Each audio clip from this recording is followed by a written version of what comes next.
happy for prison to discharge me. It was my prayer always. You have been saying me, cause it. People of Ungora from here, I know you know me very well. We have been working together, and I promise you, in a new Uganda, we shall work together more. People power! Yokulonda tubasaba mulungamya abantu mbayamba okusanyukira bye baliko abantu akalulu kaabwe bakasaamu nnyo ekitiibwa kuba buli muntu alina kamu okubagamba nti kuba akalulu dayeeka beeraka ojja kuwulirira eyo obanga abagobawo osobola okukola emikolo ejibba akalulu kaabwe. Musajja wa maanyi wane Kasana kunja busole wano abadda musajja wa nupu nnyo era nga atutawaanya nnyo naye kati akyuse ayingidde NRM era tumwebaza nate ku Focus TV walinnyo okubeera ng'ogoberera walinnyo okubeera ng'olaba walinnyo okubeera ng'okola ekyo ky'olina okukola amawulire agaakagwawo oba amawulire agatambula essaawa zino mu politics bingi mbadde mu birinda era ntera nnyo bawa tubayita recap sobodde kweyungibwako bantu betukola nabo recap naddala ezibadde mu kunoonya akalulu mu bitundu ebyenjawulo mu wiiki gye tuba tuwumbawumba olunaku olwaleero njagadde mbayisizeemu headlines eziri mu mawulire ga leero naddala mu side ey'okunoonya oba ey'okuba campaigns. We thank the people of Teso that have kept us all week. Thank you for the love. Thank you for the embracement. Thank you for the support and the warm welcome everywhere we went, regardless of the challenges and the impediments that were set against us along the way. You have all seen us endure tear gas, endure blockages, and lots of inconvenience, but we still go on. Now, today, we are heading to Ngora and Bukedea. And we are where our people are waiting for us. But it's important to inform the nation that we have information that Madam Anita Among, the Speaker of Parliament, has organized goons to, destabilize us and to attack us. We are told that they are organizing something similar to what they organized in Gulu. We have been moving with hundreds of police officers and hundreds of soldiers. But as you've seen, these soldiers and police officers, their duty has not been to keep safety and security. No, it has always been to antagonize us and to intimidate the people. Now, while we go to Ngora, but most importantly, while we head to Bukedea, where Anita Among comes from, we are being followed by police officers and by soldiers. But these police officers and soldiers, unfortunately, most times are the ones that facilitate and sometimes lead or protect the goons that they attack us. Hope Madam Anita Among would behave in a respectful and honorable manner and desist from these activities. But nevertheless, for us, we are legally and constitutionally going to Bukedea to campaign. We ask all of you journalists to keep your cameras on because, like we've numerously said, the camera is our weapon. The truth is what we present to the people. So we ask you to keep your cameras going. We are going to Ngora, we are going to Bukedea to campaign as gazetted by the Electoral Commission. We thank you very much, and by the grace of God, we are going to win. We are going to be free. As we leave Teso, because we are exiting Teso today, we want to say, Eyalama, no. Thank you for the love.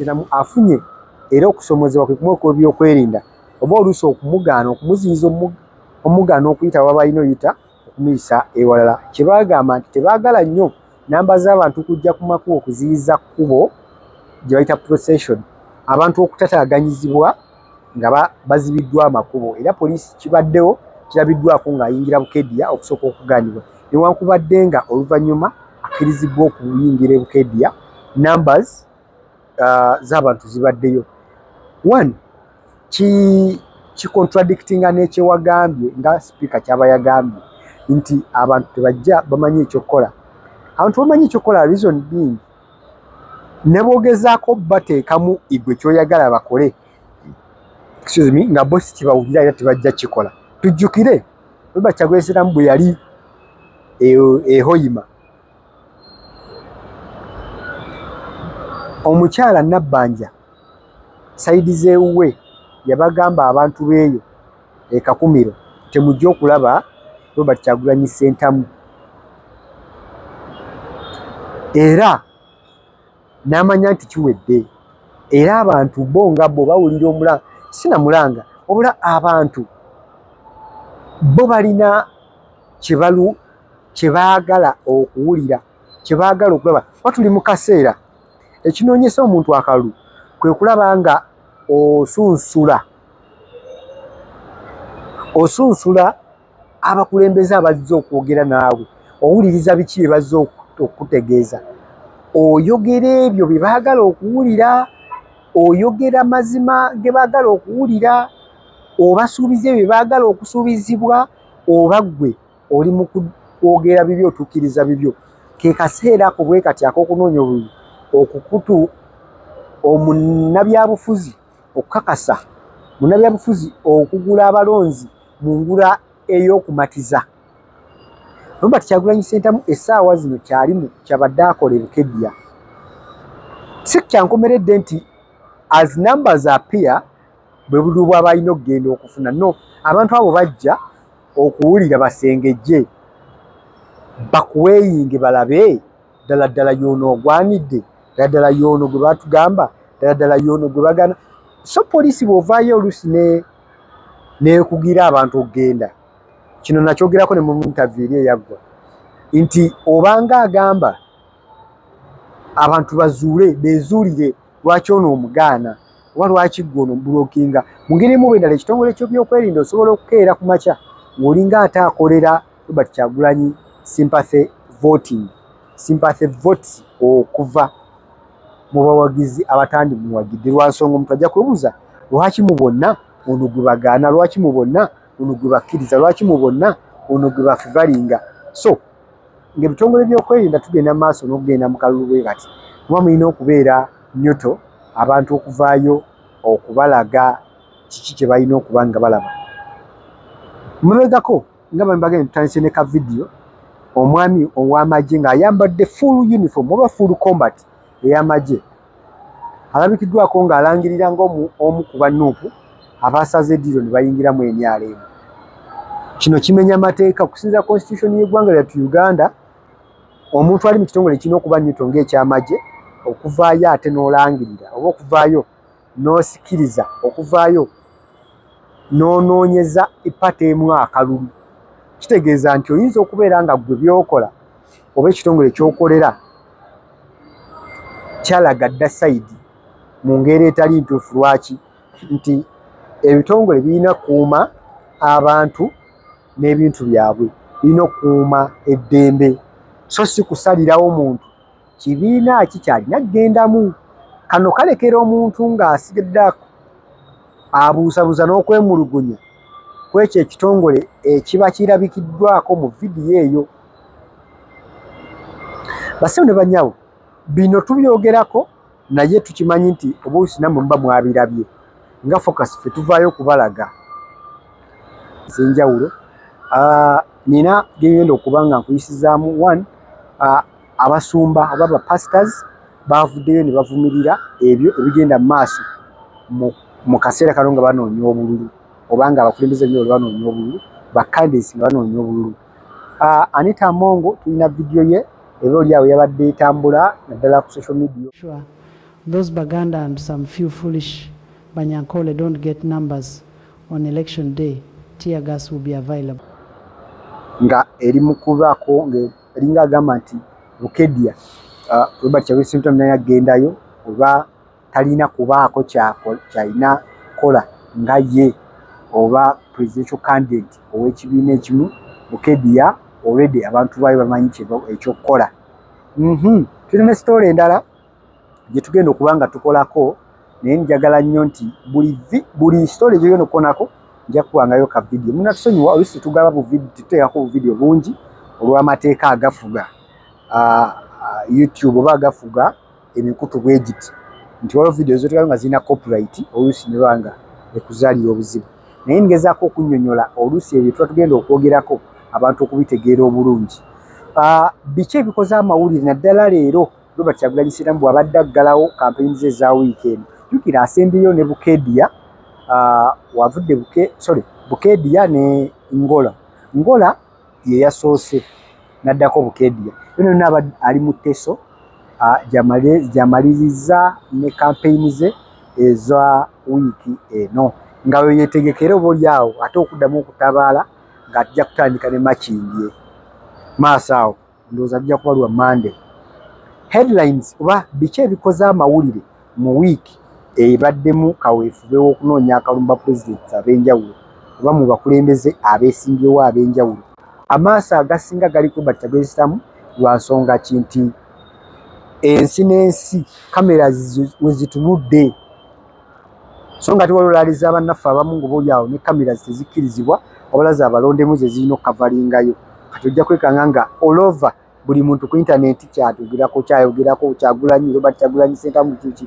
Naye nga mu headline za leero oba biki ebikoze amawulire mu gundi ey'eleero, one,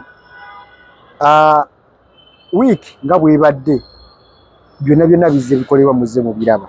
Blockages ezibadde zikolebwa okuggalibwawo Robert Kyagulanyi Ssentamu okuggalibwa mu makubo mubadde nga mu biraba, era ng'abantu bangi tubawa updates abadde bagoberera Focus TV nga tubawa updates eziba zigenda mu maaso mu rallies ez'enjawulo na biki ebizze bikolebwa.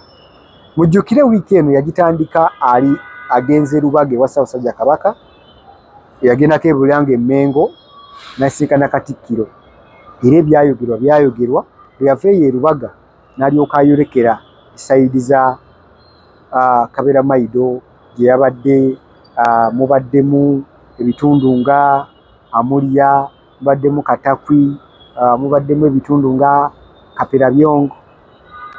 Bonna jazaayita challenges tezikyuka. Challenges ez'ebitundu zino zibadde zifaanagana.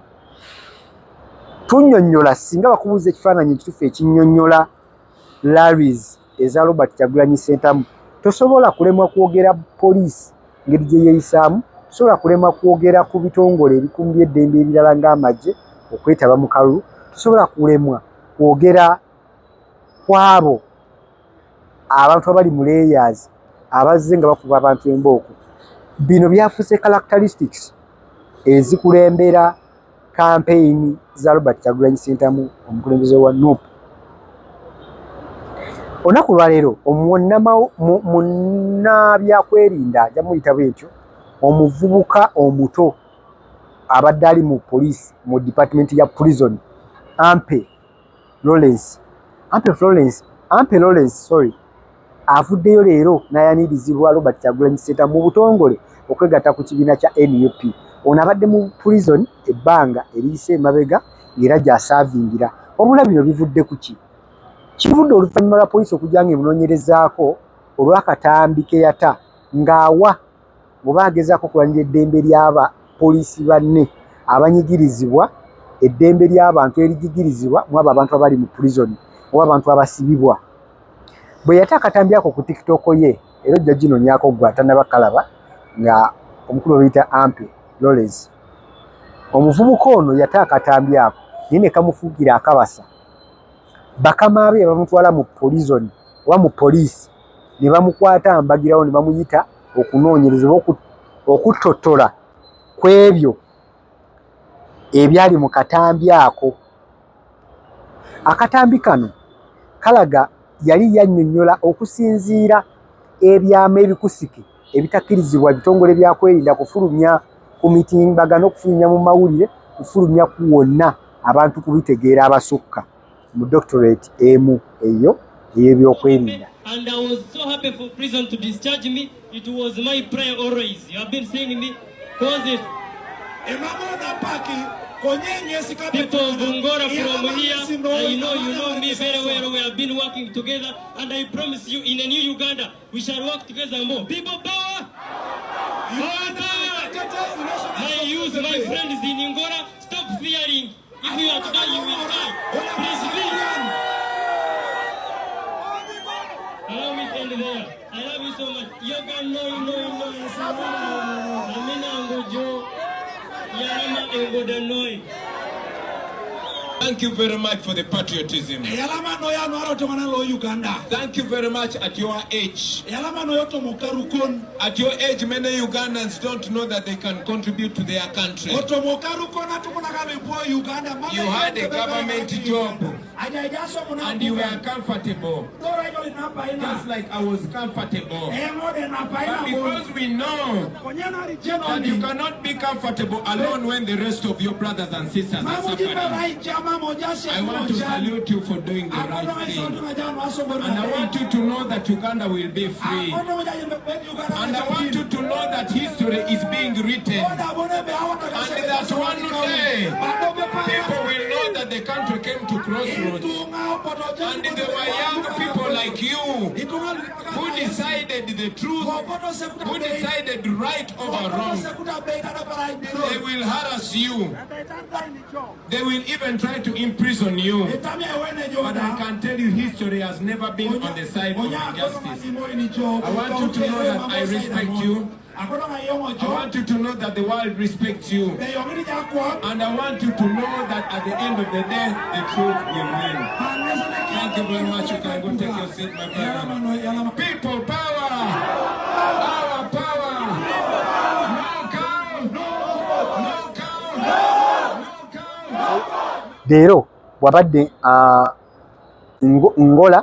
ngola y'omu ku abo ababadde ku mmotoka ya President Robert Kyagulanyi Ssentamu nga banoonya akalulu, era mu bigambo bye byakozesezza agambye tasobola kwefuula akuuma ddembe ate nga eddembe ly'abantu lirinnyirirwa. Tasobola kwefuula asirise naye ng'ate waliwo ebitali bituufu ebigenda maaso mu ggwanga lyattu Uganda. N'avaayo n'ajoyininga NUP obutereevu. Ampe ayinza okubeera nga ye abadde wa mukisa kamera zaamulaba. Waliyo abafunye okunyigirizibwa oba okusoomoozebwa ne batajja na mu kamera ne tutamanya na decision zaabwe zaatu, ne tutamanya biki ebyabatuukako, ne tutamanya bondowooza yaabwe eriki. Bangi abali mu bitongole by'okwerinda naye nga tokkirizibwa yadde okuvaayo okwatula ekigambo. Ono omu ku abo abasobodde okugamba ekijja kijje, katugende katubyogere ekijja kijje. Ampe ono amanyikiddwa okubeera bold oba okubeera muntu kituyita ennaku zino okutalaafiya,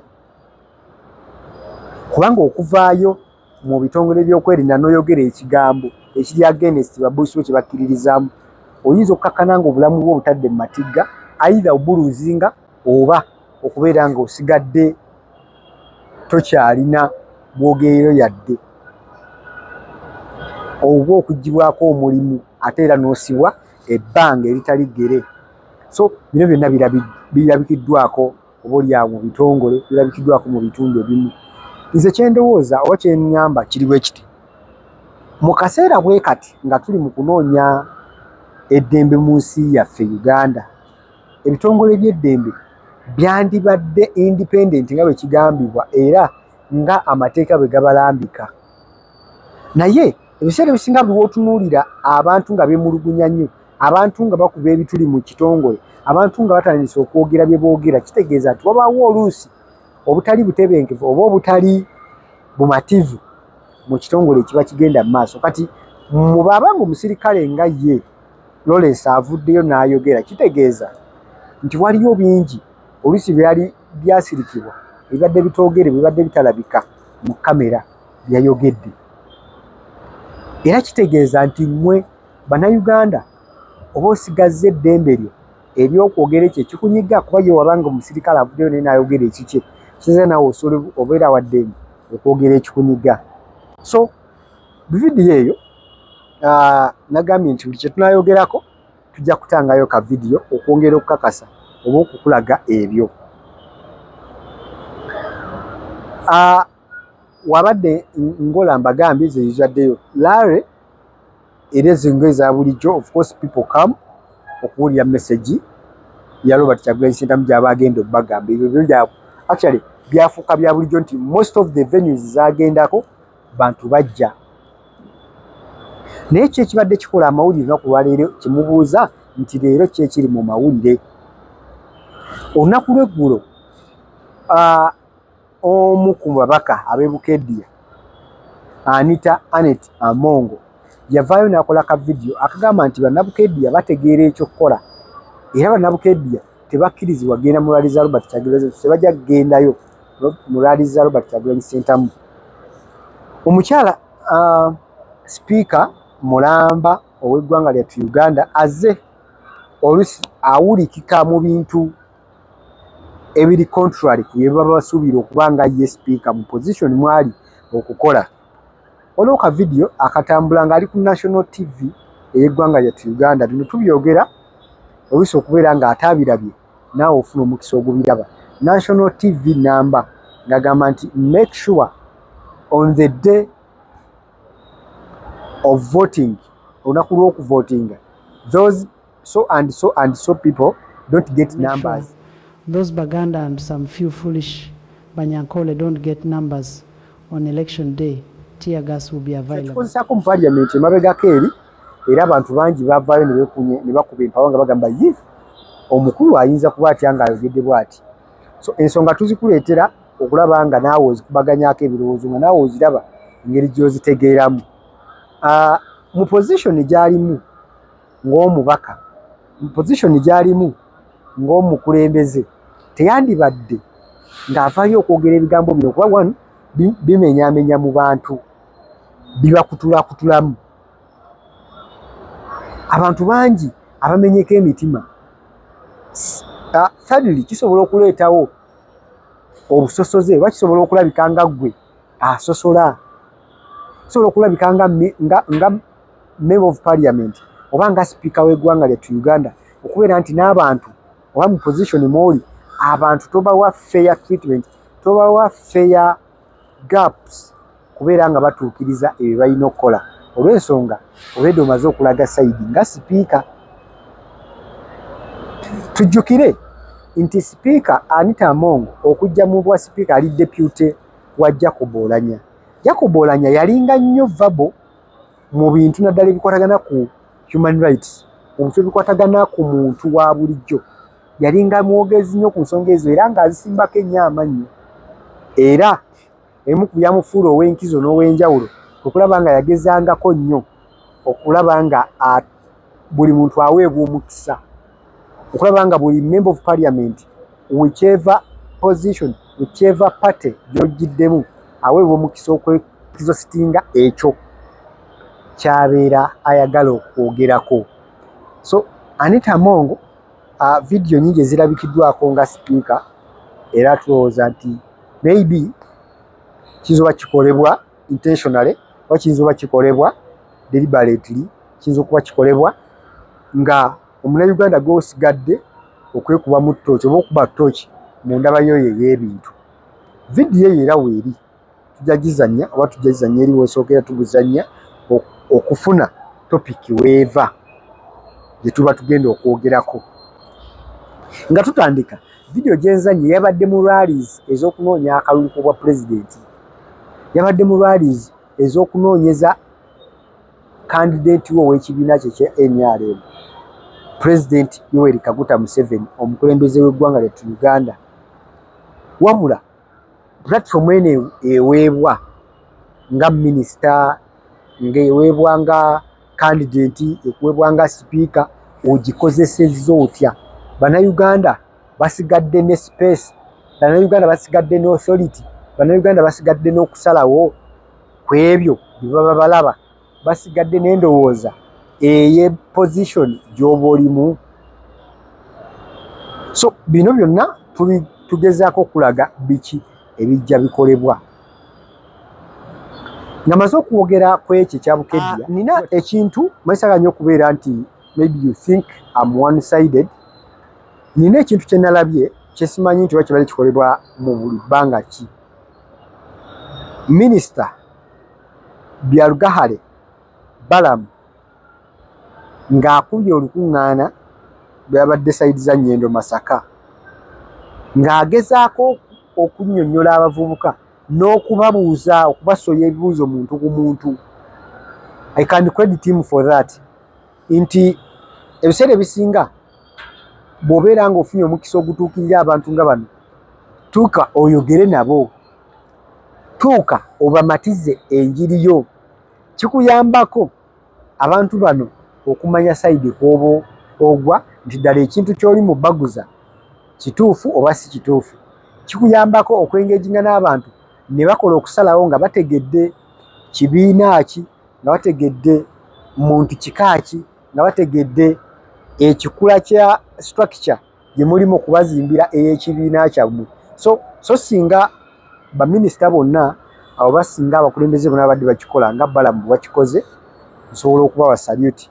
Singa kikolebwa mu interviews ez'enjawulo, mwese tulinda akalulu kano kuba because ekibiina kibadde mu byabufuzi, kitegeeza nti obadde olina chances nyingi okusigala nga omatiza abantu, okusigala nga okola omuntu kyalina okuba nga afuna.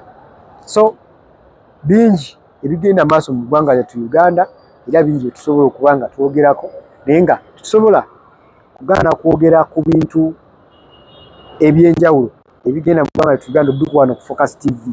Story endala gye tugenda okubeera nga twongera okutunulamu ey'abannaddiini abavuddeyo ne beetaba direct mu byobufuzi, oba oyinza oba tebeetabye mu direct oba tebeesimbyewo, naye okutunuulira ensonga nga bwe ziba ziyimiridde. Bwe batunuulira ensonga nga bwe ziba ziyimiridde, kyekiba kibasubirwamu nga bo abaweereza ba Mukama ku ssaawa eno, olw'ensonga nti bo kye bakola kyekyo kye tusuubira munnansi kye yandiwulidde mu kaseera bwe kati. Omunnaddiini bw'otayogerako oba bw'otavaayo okukinyegako, abantu b'osumba oba b'okulembera bagenda kusigala beebuuza, omusumba waffe ye kino takiraba? Bw'oba oyogera ku ddembe n'otakoona ku banyigirizibwa, kiyinza okulabika nga ggwe aba yeekuubidde.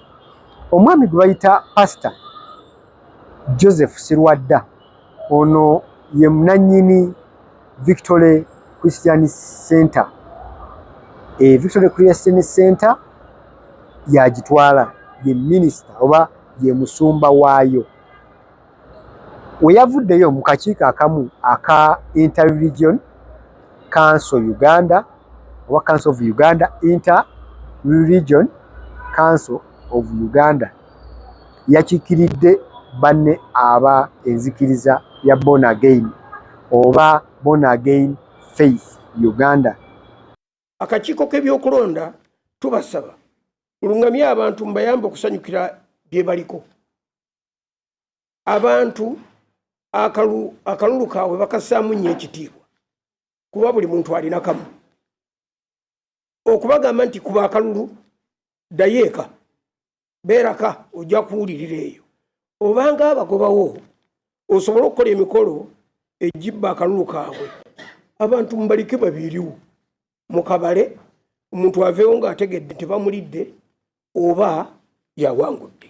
Twawulidde n'okwennyamira Katakwi, Eggulu, Embalala, Fort Portal, Kawempe, Mukono n'abalala, okukubibwa okw'abantu n'okubalumya.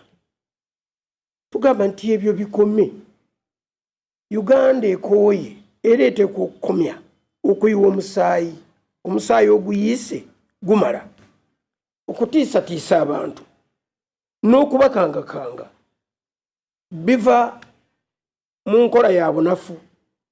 Omuntu ng'atidde nti bamusinze ensumika, ekyo kiteekwa kubaako wekikoma. Omulimu gwaffe kwe kuleeta obubaka obw'ekisumba n'ekinnabbi eri abakulembeze bekikwatako. Ebisigadde ne tubibalekera, kubanga watali nti waliwo wano alina emizinga oba agenda kujja alumbe.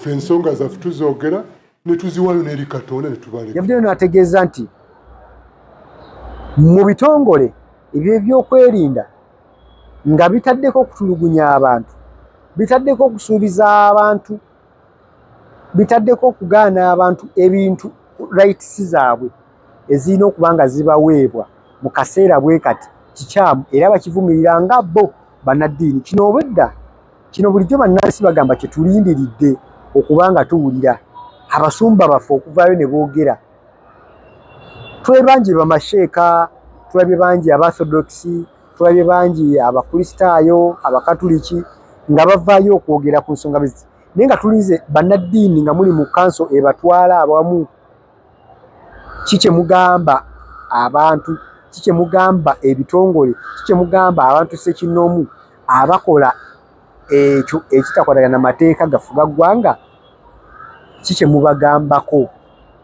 Nga munnansi atuuse ng'asuubira nti ke kaseera igwe alyowa emyoyo, igwe mu ddiini ez'enjawulo okuvaayo obeeko eddoboozi ly'okozesa. So omusumba Sserwadda kye yakoze kye kibadde kisumuusubirwamu ku ssaawa zino, okuvaayo oba olyawo okwogerako endowooza zaabwe nga bo abakulembeze abali mu madiini, kiki boogera ku ebyo ebigenda mu maaso mu ggwanga lyattu Uganda, ebyokwerinda emiggo egikubibwa abantu, tiya gaasi akubibwa bakandidates abamu, ebitongole ebimu nga ebyokulondesa, ebigambo ebivaayo okugamba bannansi, bivaayo okubasula bye bituufu bye balina okugamba abantu. Buli ebitongole bwe biti nga ebitutwala mu kulyowa emyoyo bivaayo nga bannaddiini boogera, kikakatako oba kiyambako n'abantu babadde bakola ebintu ebimu okweddako, kiyambako ne bannansi abagoberera enzikiriza ez'enjawulo nabo okuwulira nti bakiikiriddwa, kiyambako abantu abakyalinamu ensa abali mu bitongole ebimu, abali mu bifo ebimu, positions ezimu okweddako, because munnaddiini alina kyayogedde. Bulijjo kino kisuubirwa era nga kirindiddwa. Era oli badde abuuza nti bulijjo bakola ki? Bayinza okuba nga bulijjo tebalina, okubanga akaseera kabwe tekannatuuka kutuula nga kanso etwala eddiini zonna, nga ke kaseera we kabadde munnaddiini aveeyo ayogere. Waliwo faatha omu eyasibwa, era n'ebikolwa bivumirirwa. Okufuna emirembe n'okugiwa bannaffe kitwetaagisa okwenenyanga ebyatusobako. Tuteekeddwa okubeera abeesimbu, abenkanya mu bukulembeze mu byenfuna, nga ne tusosola mu bantu olw'eddiini, amawanga n'endowooza zaabwe ez'enjawulo. Tuteekeddwa okulumirirwa abanaku n'okulabirira obulungi obutonde bw'ensi. Obwannakyemalira ekanaluzaala w'endasano ezitaggwa mu bantu. Awo ne tujja kufuna emirembe egya namaddala nga tuyita mu kuwulizaganya n'okuteesanga ku nsonga enkulu. Okyali ku Focus TV webali nnyo okubeera ng'ogoberera, bali nnyo okubeera ng'olaba. Nkujjukiza baganda baffe aba Focus Events Services abo nno basaale okubeera nga bakuwa kye bayita quality service ku mukolo gwo. Bakuteekerateekera omukolo gwo okulaba nga ofuna ekyo kye wandibadde weenyumirizaamu ku mukolo gwo. Banoonyeeko enamba z'essimu kwe ziri ku screen, be bamu ku abo betambula nabo okuteekamu ku ssente. Bakugamba nti bajja kuwa photography, videography, decoration, cake, music, entertainment, buli kimu ky'olyagala okuba ng'otuusibwa ku mukolo. Basange oba oliawo e Kampala ku Jesco Plaza, babe nga bakutegekera omukolo gwo wonna mu ggwanga lyattu Uganda, bagenda kuba bakutuusaako saaviisi. Wamu ne bannaffe aba Focus Farms and Chicken Supply, bano bateekateeka oba bakuguka mu kulunda enkoko ez'ennyama, kuva kakoko akato okukalunda oba tumanyi kulunda, akatale kaako oba tolina katale, byonna bajja kuyamba ku bakwate leero oba banoonyeeko leero ku nnamba z'essimu eziri ku screen okwo, oba basange e Makindye babe nga bakutuusako saaviisi. Gwayagala obukinga obukoko obuto obw'olulyo obulungi, era ennamba z'essimu ze ziri ku screen. Kati no bw'owagira abakulu abo batuteekamuku kasente okulaba nga tubunyisa enjiri, okulaba nga tweyongera mu maaso okubunyisa ekigambo, okubunyisa amawulire agagenda maaso mu ggwanga lyattu Uganda. So wonna w'osinzidde okuba ng'olaba Focus TV, bali nnyo okubeera ng'olaba, bali nnyo okuba ng'ogoberera.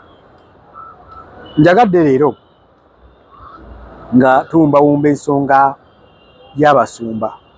Waliwo faaza omu alisaidize mu Masaka yavaayo n'ayogera ku bigenda maaso mu ggwanga lyattu Uganda era kigambibwa mbu faaza oyo yabuzibwawo faaza oyo yafuna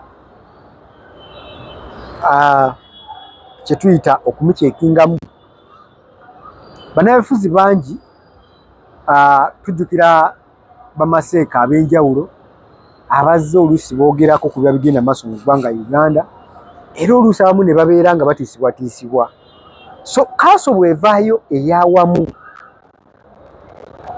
Omorthodox n'ayogera Omuadvent n'ayogera Omusiraamu n'ayogera ku platform eyo Omukristaayo n'ayogera Omukatuliki n'ayogera Omulokole n'ayogera kitegeeza bw'obeera ng'oli wa kukwata ng'oba oli wa kunenya nenya kanso yonna awamu wabula bulijjo ekikolebwa ndoze kikolebwa mu bukyamu kwe kuvaayo mutuse kinoomu gwe n'oyogera wekka kino kya bulabe wala mutuulanga kanso abalyoyi b'emyoyo nga bannaddiini baffe be tulina ne mulambika ebyo bye mukakasa oba bye mulaba mu ggwanga lyattu Uganda nga byankizo bannansi nawe butyo bajja kwongera okwettanira enzikiriza zammwe ez'enjawulo bajja kwongera okwetaba mu bintu eby'emyoyo nsonga balabya nti ne mubanga bavudde mu by'emyoyo ne mu byensi abantu abo mubabeereddewo basonde banyabo kiba kyabulyaza amaanya ng'osobola okusinziira mu muzikiti ng'osobola okusinziira mu kkanisa osobola okusinziira mu ekereziya osobola okusinziira mu kyaki gy'obisinziiramu n'oyogera by'oyogera ebiryowo emyoyo naye ng'ate bwe tujja eno mu nsi ebintu ebicunya bano bannansi ebintu ebicunya bano abagoberezi mu kyaki nga tobyogerako omuntu aba asigaza option ntono oba asigaza ebyokusalawo bitono so bwe tujja awamu nga mu ddiini zaffe ez'enjawulo ne tufuna abatukiikira okubaako kye boogera n'abakulembeze abo balina eddiini zaabwe bw'abanga akkiriza mu ddiini emukulembera n'ebaako kyeyogera ajja kwekuba mu mutima ajja kwekuba mu mwoyo addirize bw'abanga akulira ekitongole oba byakwerinda oba kya byakulonda oba kya bya buyigirize oba kya bya bisomi bw'awulira nga munnaddiini we alina ky'ayogeddeko asobola okwefumiitiriza ne yeekubamu ku mutima era n'abaako ekyo kyaddirizaamuko ky'abadde akola mu bukyamu n'abaako okuttira ku liiso n'abaako okuswala kwaswala eri eddiini ye ery'enzikiriza ye so tukyebaza bannaddiini okuvaayo ne mukola ekyo kye mwakoze era tusigala nga tukkiriza nti oba oliawo omulanga gwammwe gwe mwataddewo gusobola okubaako kye gugatta mu ggwanga lyattu Uganda gusobola okubaako kye gugatta ku abo abagoberezi bammwe kisobola okubaako kye gugatta mu bakulembeze ab'ebitongole eby'enjawulo kisobola okubaako kye gugatta mu bannabyabufuzi buli omu mwayirake oba mu position mwoli mu ministry mwoli osobola okubaako kyoddirizaamu osobola okubaako kyeweefumiitirizaamu ekisigala nga kikuyamba muzikirize tukome wano leero obadde mulabi mulungi okuva eri gye twatandikidde nkusuubiza nti Focus TV wetuli okuwanga information wetuli okuwanga amawulire agatali gamu wetuli okuwa amawulire ago getukakasa nti galina ekyenkizo kyegasobola okuba nga gakuwa ku ebyo ebigenda mu maaso mu ggwanga lyattu Uganda tukujjukiza okulaba ng'osubscribinga ng'osharinga ng'olikinga kuba buli bw'okikola Focus TV tesigala kyekimu tusigala tutambula mu maaso tusisinkane mu vidiyo ezijja mu maaso awo mbagaliza Christmas ennungi n'omwaka omujja ogw'essanyu mubeere bulungi mweraba.